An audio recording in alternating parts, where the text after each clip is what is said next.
এটা হলো parcel আনবক্সিংয়ের second পার্টের ভিডিওটা। আর এই পার্সেলগুলো যে এখন ওপেন করছি এগুলো সবই মিশো থেকে নেওয়া। এইটা ছিল একটা কিচেন র্যাক, উডেন র্যাক ছিল এটা। এটা ভীষণই ভাইরাল এই র্যাকটা, আমি ফেসবুক থেকেই দেখেছি।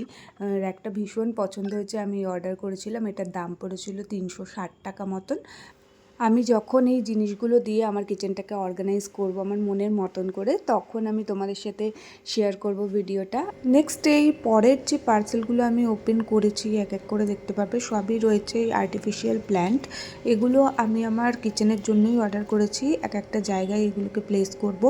আর এই আইডিয়াগুলো কিন্তু আমি ভিডিও দেখেই পেয়েছি। গাছ তো আমার এমনিতেই খুব ভালো লাগে, যে আমি ছোটোখাটো আমার ব্যালকনিতে একটা গার্ডেন তৈরিও করেছি, বাট হ্যাঁ, রান্নাঘরে রাখা হয়নি।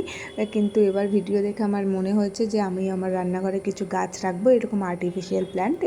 আর এদিকে আমার সমস্ত পার্সেল ওপেন করা হয়ে গেছে, এবার দেখতে হবে এগুলোকে কোথায় কি রাখলে ভালো লাগে, সেই ভিডিওটাও শেয়ার করব নেক্সট পার্টে। চলো টাটা।